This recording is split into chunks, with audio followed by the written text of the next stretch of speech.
एक समय की बात है, रामेश नाम का एक नेक दिल इंसान था। उसने अपना पूरा जीवन दूसरों की मदद करने, खुशियां बांटने और सच्चाई के मार्ग पर चलने में बिताया। जब उसका अर्थी जीवन समाप्त हुआ, उसने खुद को एक चमकदार प्रकाश की सुरंग के सामने खड़ा पाया।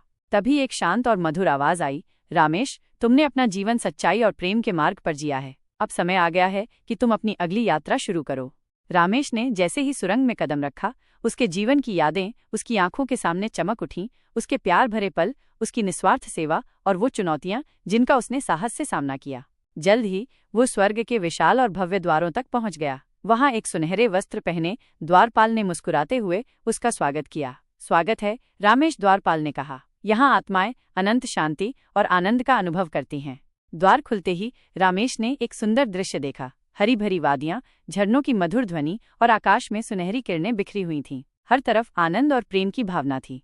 वहां उसके प्रियजन उसका इंतजार कर रहे थे, वे सभी जो पहले ही स्वर्ग में आ चुके थे। उसके माता पिता, पुराने मित्र और यहाँ तक कि वे पालतू जानवर भी, जिनसे उसे बेहद लगाव था। स्वर्ग में हर आत्मा को एक उद्देश्य मिला था। कुछ आत्माएं धरती पर अपने प्रियजनों की रक्षा कर रही थीं, कुछ नई आत्माओं का स्वागत कर रही थीं और कुछ शांति और संतोष का आनंद ले रही थीं। रामेश ने महसूस किया कि उसके जीवन में किए गए हर अच्छे कार्य ने स्वर्ग में एक सुंदर फूल का रूप ले लिया था। हर दया और प्रेम की भावना ने वहां एक बाग को सजीव कर दिया था।